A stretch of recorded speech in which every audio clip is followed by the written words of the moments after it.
সবাই চুপ করে প্লিজ। সবাই চুপ করি। আবার শুরু করেন। আচ্ছা, আমরা সাংবাদিক বন্ধুগণ, আসসালামু আলাইকুম।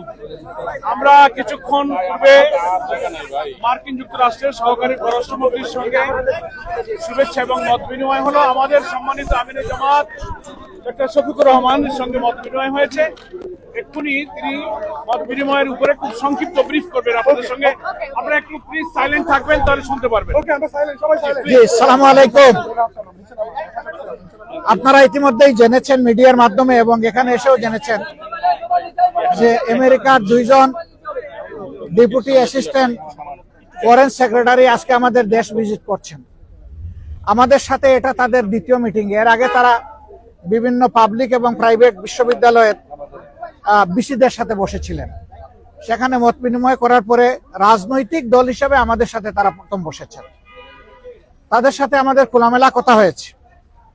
তারা বাংলাদেশের বর্তমান রাজনৈতিক অবস্থা জানতে চেয়েছেন। তারা আগামী ইলেকশন কখন হবে, কিভাবে হবে, এটা জানতে চেয়েছেন। তারা জানতে চেয়েছেন যে সবগুলা দল রিফর্ম চাচ্ছে, সেই রিফর্মটা কি হতে পারে, আমরা কি চাচ্ছি,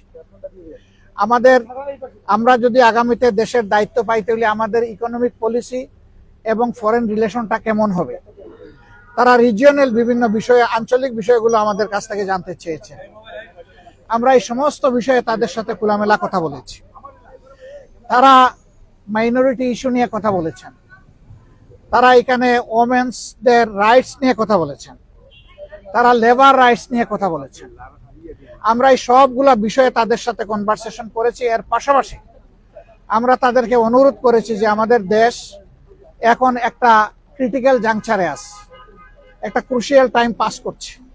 এই সময় আমেরিকার পক্ষ থেকে 37% যে ট্যারিফ ইম্পোজ করা হয়েছে, এটা যেন তারা পুনর্বিবেচনা করেন এবং আমরা অনুরোধ করেছি আমাদের এই অনুরোধ তারা যেন পৌঁছে দেন। আমরা জানি ইতিমধ্যে আমাদের সরকারের পক্ষ থেকে একই অনুরোধ ফরমাল চিঠির মাধ্যমে জানানো হয়েছে। আমরা আশা করি যে তারা এইটুকু উপলব্ধি করে আমাদেরকে সহযোগিতা করবেন এবং আমরা কমিটমেন্ট বলেছি যে অলরেডি আমরা ডেমোক্রেটিক নর্মসের উপরে কমিটমেন্ট। আমরা আমাদের দলের ভিতরে গণতন্ত্র চর্চা করি এবং আমরা একই গণতন্ত্রের চর্চা করতে চাই। এর জন্য আমাদের যা করণীয় তাই আমরা করব।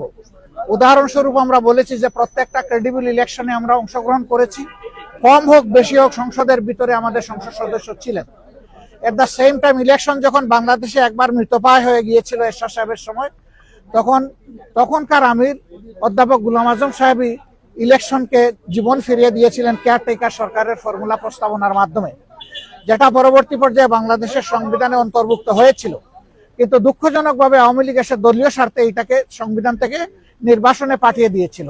এখন আবার সারা জাতি এটি চাচ্ছে এবং আশা করি আমরা এটা আবার পুনঃপ্রতিষ্ঠিত হবে।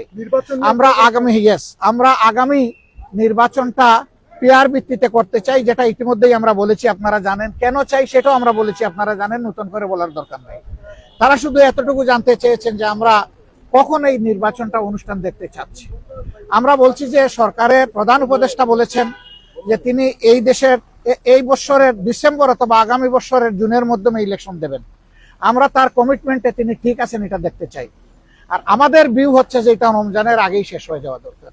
ওই জুন পর্যন্ত অপেক্ষা করলে তখন বর্ষা, ঝড় ঝাপটা, বিভিন্ন ধরনের প্রাকৃতিক দুর্যোগ আসবে, তখন আবার ইলেকশনটা অনিশ্চিত হয়ে যাওয়ার আশঙ্কা দেখা দিবে।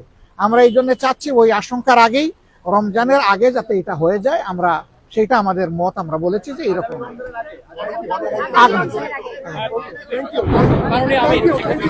আগামী রমজান না, আগামী রমজান শুধু না, আগামী প্রথম রমজান। আগামী অনেক রমজান আসবে, তবে আগামী প্রথম রমজানের আওয়ামী লীগের ইস্যু কোন সব ইস্যু আমরা বলেছি যে যাতে ট্রমাটাইজড, এখনো হাসপাতালের বেডে অনেকে পড়ে আছে, এখনো শহীদের মারা, সন্তানরা, স্ত্রীরা কান্নাকাটি করে। এই অবস্থায় আওয়ামী লীগের বিচার অবশ্যই হতে হবে, তবে আমরা বিচারটা চাই যে ফেয়ার বিচার। থ্যাংক ইউ, ধন্যবাদ, থ্যাংক ইউ, এতটুকু।